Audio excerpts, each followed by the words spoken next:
the worst audition experience we both had. So I will start. Sure. My worst audition experience was one of my first auditions that I actually had. Was super nervous. This was for the Junge Deutsche Philharmonie in the beautiful Frankfurt. I'm just kidding. It's not that beautiful. But yeah.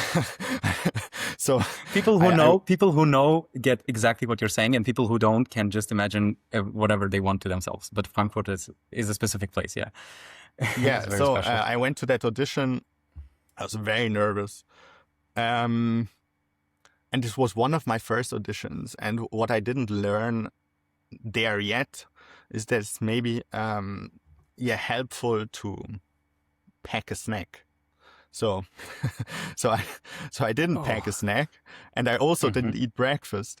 But it was such a stressful situation. It was like 50 people, and you have this number somewhere in the middle. So I didn't dare. I had like maybe number 23, something like that. So I didn't dare to go away from the place before my number came, and I also didn't dare to go away afterwards because I thought I'd missed the drawing, the basically results and stuff like that.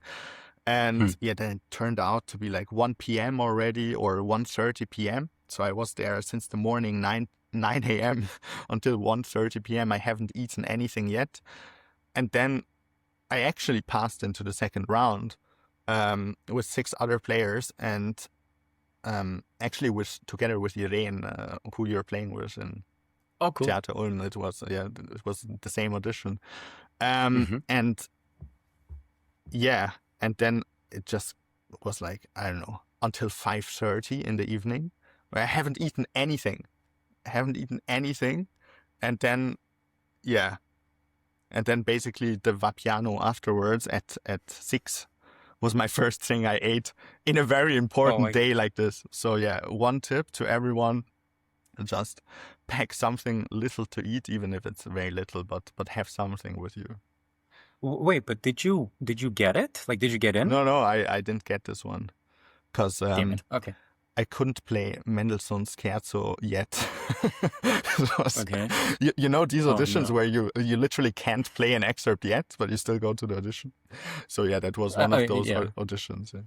I could play Mozart, that's why I passed to the same. I couldn't play Scherzo yet. Oh my god. Nowadays I can. I have learned double tongue. Yeah. All right. So now Ruben's turn. For a second, I thought your worst audition experience would be something that you still won, which would tell a lot about how good you are as a clarinet player. But if you didn't win, maybe that didn't win. Still, that point can't be made. Yeah. Well, fair. I guess my worst one in the sense that it was such a waste of time and it was so embarrassing is Academy at WDR, so WDR in Köln. I was still studying in Rostock in my bachelor's. It was like January or something. So I left home very early. They start their auditions very late. I remember it started at 4:30. So I thought, okay, cool. I'm a poor student. I don't have any money for hotels and stuff. So I'll just go on that day to Köln, which is like 6-7 hours away. And I made it there. Let's say I departed at like 8 a.m. So I woke up, God knows when. I departed and then I made it to Köln, and it's beautiful. And the Kölner Dome is like looking at you, and it's amazing. And WDR studio is not located very far from the station. So it's cool. And then it was, I remember, I think it was at least 28 of us, if not even like 30, whatever. And it was number something.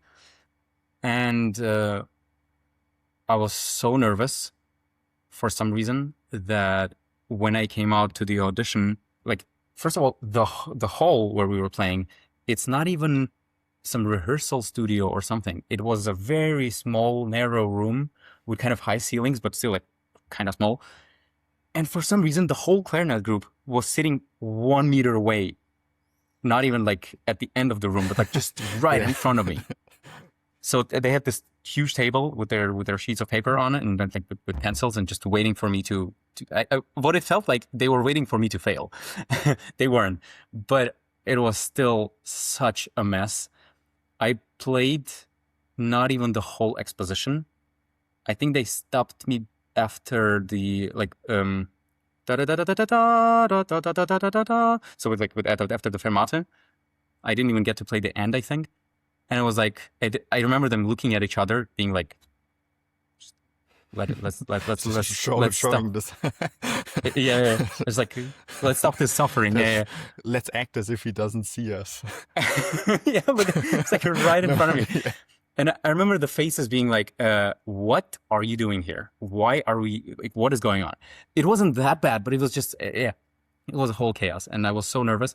And so I played like for 1.5 minutes, and they were like, okay, thank you. And I realized right away that I'm like, not even that I didn't pass, but there's no reason for me to wait for feedback. There's nothing, there's no way it's going to be something positive. And so I just took the train and I made it home at like 2 a.m. or whatever. Like, it was very late. And that was my day. And it was just, it felt like a waste of time and money. And it was so weird. That was one thing. And if I may share like another one, is when I was playing during my academy, one of the positions in Schwerin, northern Germany, got free. And it was a position for also the co-principal with the E flat. So what they did is they started with the E flat. And it was kind of a big round. It was like 10 minutes of playing with an orchestral excerpt also after the Malta concerto. And so I played, and it was not too many of us, but I remember I was so exhausted after the first round. Then when they announced that Mozart is happening in the second round, first movement, exposition, second movement until the reprise, until the repetition, it was, it's like, let's say 5 to 6 minutes in total. And then the Tosca orchestral excerpt, the solo, was happening afterwards, everything in the second round. And while I was playing the exposition, my embouchure completely gave out. Like, I was out and I was dead. And so I played, I kind of survived until the end of the movement with like shaky lips and this air coming out of all sides. And I played Tosca like very moderately, let's say, passable. And afterwards, the feedback was like, there's no way you cannot survive at least 2 rounds. Like, we get if people are tired by the third one, but if you cannot survive at least 2, then it's a very clear sign that, for example, if it's going to be like a 4-hour long show, we don't know if we can count on you. And I was like, I understand, but it's, so it was a very, very important big lesson to spare your strengths throughout the whole audition. You cannot give everything out on the first round and just die. So that was also a bit of an annoying day, but yeah. Yeah, totally get that. I thought you don't have embouchure problems. No, I'm just kidding. Yeah, no, it's can happen. Yeah, definitely. We're all human. All right, let's wrap that up. What an interesting episode. Was a pleasure to have Ruben on today. By the way, Ruben produced a course about the German clarinet on clarinetmasterclass.com. If you'd like to check that out, the link is down in the description below. And you can get access to that. It's like 11 modules about how to learn the German clarinet.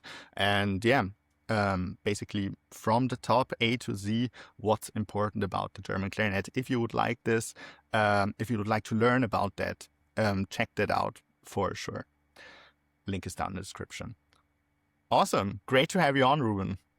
Thank you so much. Thank you, man. I'll see you soon. And next time we talk, it can be, I might have a different surrounding because I'll already be in Dresden. So see you then. That will be awesome. All right. Bye, everyone.